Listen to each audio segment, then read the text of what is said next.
Suivez Montpellier-Créteil ce soir à 20h15, live sur Eurosport.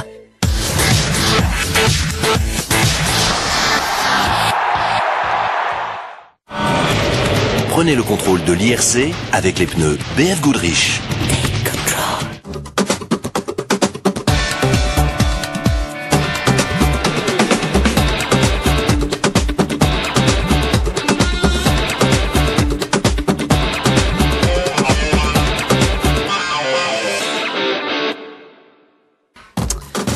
Bonjour à tous et bienvenue pour un nouveau rendez-vous avec le championnat IRC, l'Intercontinental Rally Challenge 2008 qui fait étape pour sa 8e épreuve de la saison en Italie pour le rallye de San Remo dont c'est la 50e édition. Hier, jeudi, donc les concurrents ont déjà effectué 4 premières spéciales avec un peu moins de 100 km de secteur chronométré. Ils en ont 4 autres à effectuer aujourd'hui pour le compte de la première étape qui était donc à cheval sur 2 jours et puis demain, samedi, ils auront encore un petit peu moins de 100 km de spécial à négocier avant le dénouement de cette 8e manche de la saison. Nous voici donc dans la zone d'assistance située tout près de l'ancienne gare de San Remo. Un petit coup d'œil au classement du championnat pour nous apercevoir que Nicolas Vouilloz, qui possède 17 points d'avance sur Freddy Loix, est dans une situation assez confortable, on va le dire. Il peut être titré champion IRC 2008 dès ce week-end, même si les possibilités pour que cela se passe sont assez complexes à expliquer et on ne les envisagera que vraiment si on se trouve dans ce cas de figure. Alors ce matin, les concurrents sont partis pour effectuer 2 spéciales, les secteurs numéro 5 et 6, première spéciale à 8h et puis ils sont repartis un petit peu plus tard pour la même boucle et donc les 2 spéciales à parcourir à de nouveau, donc avec un petit souci, ça c'est toujours les aléas du direct, c'est que le rallye a été retardé de 27 minutes. On va comprendre les raisons de ce retard avec celui qui est chargé du développement sportif de l'IRC, Jean-Pierre Nicolas. Voilà, les voitures devraient être ici. Le rallye a pris du retard. Qu'est-ce qui s'est passé? Pourquoi, Jean-Pierre? Le rallye est en retard de 27 minutes pour le moment parce qu'il y a eu un accident pour Bernd Kazir dans la spéciale numéro 6. La voiture est bloquée et l'équipage n'est pas blessé. Malheureusement, les routes sont vraiment très étroites et c'est compliqué de débloquer la voiture et donc on a perdu beaucoup de temps. Vraiment, la route à cet endroit est vraiment très étroite et le dégagement de la voiture est vraiment très compliqué. Cela arrive parfois en rallye et on a pris 27 minutes de retard. Donc maintenant on attend les voitures et on va voir, nous dit Alessandro Dragosei, ce qui s'est passé eh bien durant le début de rallye. C'est une session de rattrapage en quelque sorte pour ceux qui n'étaient pas avec nous jeudi soir. Avec tout d'abord donc sur les 3 premières spéciales qui se sont négociées jeudi après-midi, Andrea Navarra qui avait conclu ces 5 premières spéciales avec la 5e position en sa possession, pardon. Une bonne surprise pour celui qui représentait Abarth l'an passé en IRC et qui a effectué des chronos très solides en début de parcours. 4e place pour Freddy Loix, qui était le premier des non-italiens au classement général de ce rallye, avec là encore un beau début de parcours pour Freddy Loix, et notamment le 2e temps dans la spéciale numéro 2, celle de Ballardo, et donc une 4e place au classement général après 3 spéciales à moins de 20 secondes de l'homme de tête. Mais bien évidemment, nous sommes au San Remo, la connaissance parfaite du parcours est un atout qu'il faut absolument détenir pour s'illustrer sur ce rallye. L'expérience Giandomenico Basso la possède et il va conclure les 3 premières spéciales avec la 3e position du classement général en sa possession, en s'étant imposé dans la toute dernière spéciale de l'après-midi avec un temps à égalité avec celui de Nicolas Vouilloz. Et à cet instant, donc Giandomenico Basso était 3e du général à 1 seconde seulement de Luca Rossetti. Luca Rossetti qui n'est autre que le dernier vainqueur en date de ce rallye de San Remo. Il s'était imposé l'an passé déjà devant les caméras d'Eurosport. Et Luca Rossetti donc pointait après 3 spéciales à la 2e position du classement général à 16 secondes et 6 dixièmes de la grosse surprise de ce début de rallye constitué par la présence à la première position de Umberto Scandola. Alors Umberto Scandola, il faisait les épreuves asphalte pour Abarth en IRC l'an passé. Il avait notamment terminé 4e au San Remo. Il avait même terminé 3e ensuite au rallye du Valais. Il avait remporté les 2 premières spéciales du rallye pour pointer donc en tête du classement général après les 3 premières spéciales. Malheureusement après ça s'est un petit peu gâté. On va en parler avec Umberto Scandola. Le rallye c'était très bien parti pour vous et puis ensuite ça s'est mal passé dans la spéciale numéro 4. Oui, mon objectif c'était d'aller aussi vite que possible durant la course et je pense qu'on était vraiment très rapide. Et puis ensuite dans la longue spéciale, après 44 km de spéciale, j'ai freiné un petit peu trop tard et j'ai été obligé d'abandonner. Comment est-ce que vous expliquez cette erreur? La visibilité? Non, pas du tout. C'est simplement un freinage trop tardif. On a regardé les datas sur l'ordinateur. Et on a comparé les données par rapport à celles de Basso et en fait j'ai freiné 40 mètres après lui. Voilà, alors on va effectivement voir ce qui s'est passé dans cette fameuse spéciale numéro 4, spéciale baptisée la Ronde puisqu'elle fait une boucle, 60 km à parcourir en spéciale avec l'élément le plus important, c'est bien évidemment l'abandon de Scandola et puis ensuite la sortie de route d'Alessandro Sottile. Alors c'est important, pourquoi? Parce que Alessandro Sottile s'est retrouvé complètement bloqué au milieu de la route et qu'on a été obligé d'arrêter la spéciale. Accident très spectaculaire parce que le rail de sécurité est passé au travers de la voiture, que l'équipage n'a pas été blessé, mais vraiment ils ont été marqués psychologiquement. On va retrouver Alessandro Sottile. Spiegaci che cosa è successo questa notte. So Sandro, give us the explanation of what happened. Expliquez-nous ce qui s'est passé. Circa al 48esimo chilometro in una sinistra molto veloce, voilà, in appoggio la macchina un virage quinta très rapide di controllarla, en 5e. Sfortunati, abbiamo preso l'inizio di un guardrail. J'ai perdu le contrôle de la voiture. E ci ha costretto a fermarci perché siamo rimasti incastrati meccanicamente, la macchina non aveva niente, però on a tapé le rail et en fait le rail est venu s'encastrer dans l'habitacle de la voiture et c'est dommage parce que la voiture était parfaitement en état de repartir. En fait elle a simplement été traversée, elle n'a pas été abîmée. Et c'est vraiment dommage d'avoir dû abandonner comme cela. Alors ce qu'il faut signaler, c'est que cette interview a été enregistrée ce matin et on voit le visage d'Alessandro Sottile très marqué parce que eh bien l'équipage a vraiment eu très peur, s'est rendu compte a posteriori que si ce rail avait traversé la voiture 50 cm plus haut dans l'habitacle, plus en avant dans l'habitacle, eh bien Alessandro Sottile et son copilote auraient sans doute été très sérieusement blessés. Andrea Gorni qui a même déclaré qu'il ne roulerait plus en rallye et on a vu les images des concurrents suivants qui arrivent à l'endroit de l'accident et qui ne peuvent bien évidemment pas passer. Du coup, eh bien Renato Travaglia lui a été l'un des seuls à être crédité d'un véritable temps puisqu'il s'est lancé avant Alessandro Sottile dans cette spéciale. Il avait réalisé le 5e temps dans cette spéciale et Alessandro Travaglia à l'issue de ce secteur chronométré va hériter de la 5e position du classement général à 1 minute et 9 secondes du nouveau leader puisque l'ancien leader, le premier leader de ce rallye, Umberto Scandola, avait lui abandonné. On a vu les raisons de cet abandon, un choc du côté droit et une roue avant droite arrachée pour le pilote italien. ce qui a donc permis à un certain nombre de ses concurrents de progresser au classement général. Et c'est le cas également de Nicolas Vouillos, qui a pas mal souffert durant le début de parcours, qui n'était pas trop content de ses deux premières spéciales, qui a ensuite réalisé le meilleur temps dans la spéciale numéro 3 à égalité avec Giandomenico Basso, et qui ensuite va donc réaliser la 4e performance. Mais le rythme moyen. On a fait ce qu'on a pu, mais c'était pas évident. En plus, je crois que c'est Navarra qui a cassé le moteur devant nous là. C'est qui a, ouais. Il y avait de l'huile sur la route par moment, là c'était pas top quoi. Mais bon. Voilà.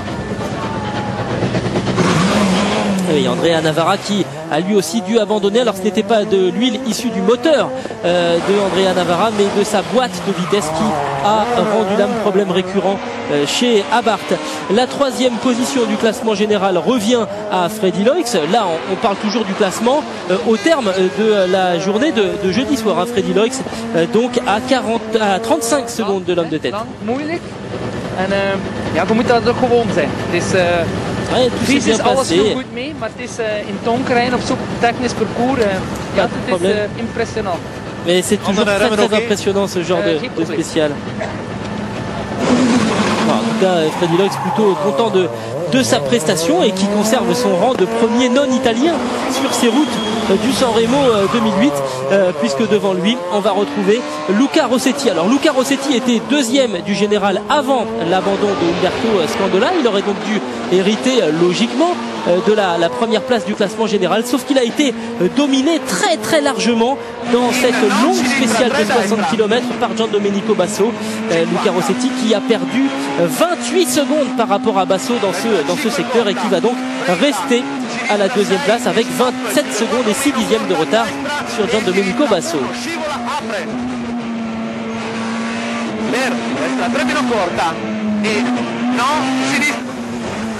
Voilà, quelques belles images embarquées à bord de la voiture de Luca Rossetti, et donc succède à Umberto Scandola son coéquipier chez Abarth, Giandomenico Basso, vainqueur déjà de la dernière épreuve en date aux Asturies, et qui montre que vraiment cet Abarth est en regain de forme avec cette première position et une première journée conclue avec 27 secondes d'avance. Prova lunghissima. C'était vraiment très long, difficile pour la voiture, pour les pneus et pour l'équipage aussi, mais c'était vraiment superbe. La première partie a vraiment été très bonne pour nous. On avait vraiment un très bon rythme, et puis ensuite les pneumatiques ont commencé à perdre un petit peu d'adhérence et ça s'est compliqué légèrement. Voilà donc pour les impressions de Giandomenico Basso, leader donc à l'issue des 4 premières spéciales du rallye, autrement dit jeudi soir, avec 27 secondes d'avance. On marque une pause, on revient très vite à Sanremo.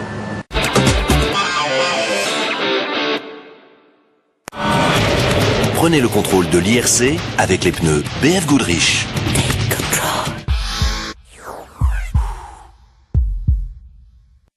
En ce moment, 2 mois offerts sur votre complémentaire santé Groupama. Merci Cerise. Groupama, toujours là pour moi. Kit Sport. Contrôle dynamique de stabilité. Climatisation automatique. 200 € de bonus écologique.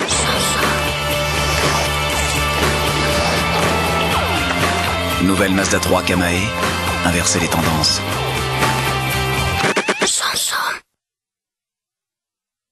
Alain Afflelou présente ma collection. Never know how much I love you. Never know how much I care. When you put your arms around me, I get a fever that's so hard to bear. Il y a 30 ans, j'ouvrais mon premier magasin. Aujourd'hui, pour Chin Chin, j'ai créé ma collection. Et pour les 30 ans d'Afflelou, Chin Chin, ce n'est pas une, mais 2 lunettes de plus pour 1 € de plus. Ressourcez votre peau avec le jetable Quattro Titanium de Wilkinson.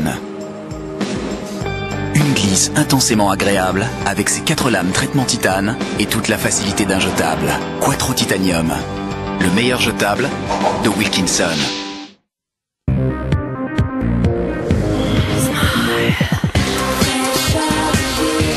Partagez le sourire Hollywood Smile Blancheur.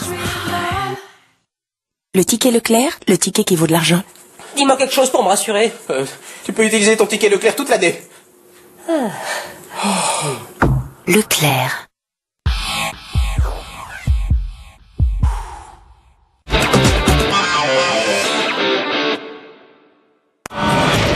Prenez le contrôle de l'IRC avec les pneus BF Goodrich.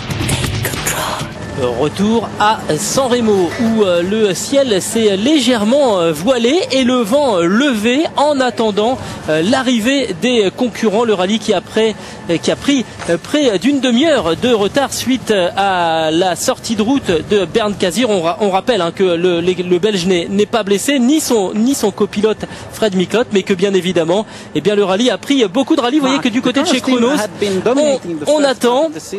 Et on va parler maintenant avec Marc Van Dalen. Les Chronos ont dominé une bonne partie de la saison et puis là depuis 2 rallyes on a l'impression que les Abarth sont revenus devant. La bagarre a vraiment été très dure en Espagne il y a 15 jours. Et ici on est vraiment chez Gian Domenico, on n'est pas si loin et moi ça me convient. Il y a une bagarre mais bon c'est compliqué de suivre le pilote Fiat. On a vu que Basso a changé tout à l'heure de boîte de vitesse. Est-ce que vous espérez des problèmes de fiabilité du côté de chez Abarth? Non, je lui souhaite qu'il n'ait pas de problème de fiabilité, mais il faut savoir que tous les pilotes donnent absolument 100% de leur voiture. On verra. Bien évidemment, c'est difficile de suivre le rythme de Basso, mais on va faire de notre mieux. Alors oui, le problème, on va vous l'expliquer rapidement. Et on va voir d'ailleurs l'image grâce aux images d'hélicoptères qui nous ont été ramenées. C'est que Bernd Kazir est parti en fait, vous voyez, en sortie de route et que les concurrents qui sont passés après lui ne peuvent plus passer physiquement sur la route. On aperçoit Bernd Kazir, on aperçoit également Fred Mikloth, donc l'équipage va bien. Simplement, les concurrents derrière n'ont pas pu passer et le rallye a pris du retard. On va parler maintenant peut-être de la 5e position qui est donc occupée pour le moment par Renato Travaglia qui poursuit son parcours plutôt solide pour le pilote italien qui doit pointer. Alors là il faut être prudent avec les classements puisqu'il nous arrive au compte-gouttes puisque les concurrents ne sont pas encore arrivés. On n'a pas encore tout à fait les temps des spéciales.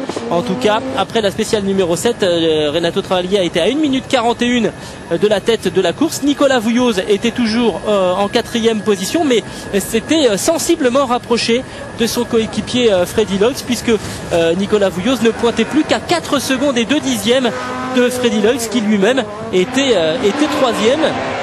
Donc on a toujours les 2 pilotes Chronos, les 2 protégés de Marc Van Dalen au 3e et 4e rang, mais c'est vrai un petit peu plus loin de la tête de course qu'il n'avait été depuis le début de la saison. Et on avait vu en Espagne lors du rallye des Asturies que l'Abarth avait connu un regain de forme, que Gian Domenico Basso avait vraiment retrouvé le moral, et cela se confirme ici. Alors c'est vrai que sur ces routes on est dans le jardin de Gian Domenico Basso, on est également dans le jardin de Luca Rossetti, et malgré cela Luca Rossetti ne parvient pas à se montrer menaçant par rapport à Gian Domenico Basso. Luca Rossetti qui est à 50 secondes et 8 dixièmes de l'homme de tête et qui ne parvient pas pour le moment à s'immiscer ou en tout cas à se rapprocher de son compatriote pour venir tenter de le menacer, pour tenter de lui mettre la pression tout simplement. Il n'a pas remporté une seule spéciale depuis le début de ce rallye, Luca Rossetti, et il est pour le moment assez loin du compte en matière de performance, avec un retard de 50 secondes par rapport à son petit camarade de chez Abarth. 50 secondes et 8 dixièmes pour être tout à fait précis, avec un Gian Domenico Basso qui a poursuivi sa domination avec les 2 meilleurs chronos réalisés dans la spéciale avec les 3 meilleurs chronos réalisés dans les 3 premières spéciales, dont nous pouvons pour le moment vous donner les résultats. Alors on a ici le classement général après la spéciale numéro 6. Il avait donc 46 secondes d'avance, une avance qui a progressé jusqu'à 50 secondes à l'issue du secteur suivant par rapport à Luca Rossetti, et ce qui fait bien évidemment le bonheur de Nick Goulino, le team manager de l'équipe Abarth. Alors c'était le désastre au rallye de République tchèque. Vous avez retrouvé le chemin de la victoire en Espagne et là il est encore devant. Comment est-ce que vous avez réussi à faire progresser la voiture si vite? Je ne crois pas que ce soit une question d'amélioration. We dominate Madeira Rally, even if we didn't win. On avait déjà de meilleures performances, mais on avait eu quelques petits soucis. Et il faut se rappeler que à Madère, on avait perdu beaucoup de temps à cause d'un mauvais choix de pneus et qu'on avait perdu seulement pour 4 secondes. Donc je ne crois pas que nous étions si loin du compte en matière de performance avant et que nous soyons devenus d'un seul coup si performants. Mais ça arrive, parfois on gagne, parfois on perd. Là pour le moment, il semble qu'on soit dans une bonne période. Keep going et this way. Il faut espérer que ça continue pour nous. Thank you very much. Voilà, effectivement des termes très choisis de la part de Nick Goulino pour expliquer ce manque de résultats, en tout cas on va le dire comme ça, en première partie de saison, et puis cette réussite qui a effectivement rejoint l'équipe italienne. On se quitte quelques secondes, on revient très vite en direct de nouveau à San Remo où les concurrents vont finir par arriver, vous allez voir.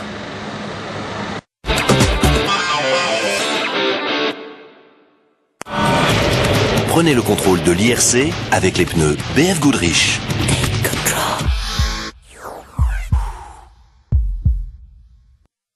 Sam veut devenir pilote. Ça tombe bien, son opération de la myopie est prise en charge. Marc, qui a mal au dos, est soulagé de pouvoir le confier à un ostéopathe. Émilie a très envie d'un garçon, et c'est un garçon, et tous ses soins seront pris en charge gratuitement pendant 1 an. Parce que nous sommes tous différents, Flexeo, la complémentaire santé d'AG2R, s'adapte à chacun d'entre nous, à chaque étape de notre vie. Avec une offre personnalisée, à partir de 10 € par mois, les 2 premiers mois sont offerts. Pas de baratin, mon pote, on est venu s'abriter, c'est tout. Ouais, mec. Chouette bagnole.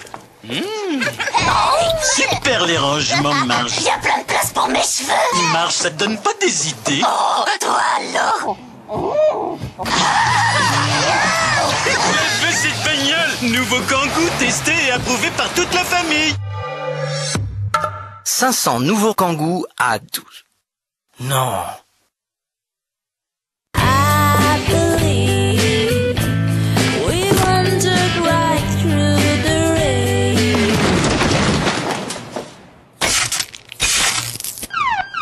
Passez au Geox. Geox, la chaussure qui respire.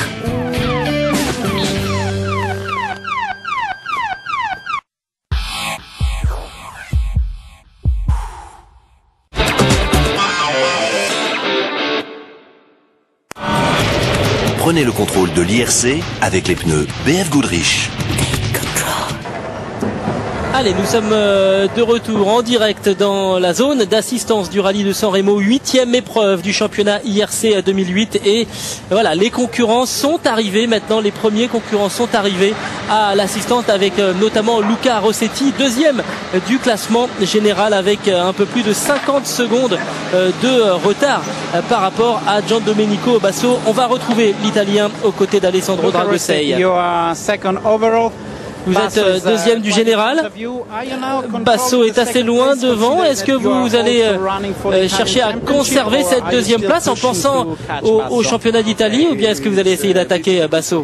C'est un petit peu compliqué en fait pour moi, parce que je roule ici aussi pour le championnat d'Italie et du coup j'y pense beaucoup, parce que si le rallye se terminait maintenant, eh bien je serais champion d'Italie et c'est vraiment très important pour moi, pour mon équipe.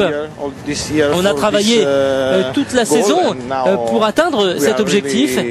Et là, voilà, on y est. Voilà, il s'est trompé, effectivement. On est tout proche de notre but, voulait nous dire Luca Rossetti, qui fait de gros efforts pour parler anglais. Oui, alors il faut signaler, je vais vous expliquer ce que nous expliquait Luca Rossetti là. C'est que ce rallye de San Remo compte également pour le championnat italien. Et que si Luca Rossetti termine à cette deuxième position du rallye IRC, mais est le premier candidat au titre italien en ce moment, ça voudrait dire qu'il serait champion d'Italie. Donc pour lui, c'est difficile de prendre tous les risques pour aller chercher Giandomenico Basso, et ça va peut-être jouer cela en faveur du pilote à barque, parce que il y aura indéniablement de la retenue dans le pilotage de Luca Rossetti tant que des pilotes comme Luca Andreucci ne reviendront pas sur lui. Et sincèrement, on voit mal comment Rossetti pourrait être menacé par Andreucci. Donc là, vraiment, Giandomenico Basso est dans une situation extrêmement intéressante, et vous voyez qu'on est en train de changer divers éléments sur la voiture de l'Italien que l'on va retrouver en interview. Giandomenico, day one, the longest one is over. You have a big advantage. How are you going to manage la première étape est terminée. Vous avez maintenant une bonne avance. Comment est-ce que vous allez maintenant envisager l'étape de demain? Demain, il va falloir essayer de rester concentré dans toutes les spéciales. On a vraiment attaqué beaucoup ce matin dans les premières spéciales parce qu'on voulait essayer de prendre du temps à nos adversaires, et on y est parvenu. Un rallye très difficile, en convient Giandomenico Basso, qui pour le moment est assez largement en tête de cette épreuve, même s'il garde en mémoire que demain il y aura encore 4 spéciales à négocier et près de 100 km de secteur chronométré à effectuer. Alors Giandomenico Basso en tête du rallye avec 50 secondes et 8 dixièmes d'avance sur Luca Rossetti. Freddy Lox en 3e position, 4e place pour Nicolas Vouilloz et 5e rang pour Renato Travaglia. Je crois qu'on peut féliciter toute l'équipe technique avec Dominique Brett et Fred Roba, qui ont fait un petit miracle là pour vous proposer ces images avec une demi-heure de retard. Et on se retrouvera nous demain à 11h30 sur l'antenne d'Eurosport 2 pour un nouveau rendez-vous avec le San Remo. Bye bye.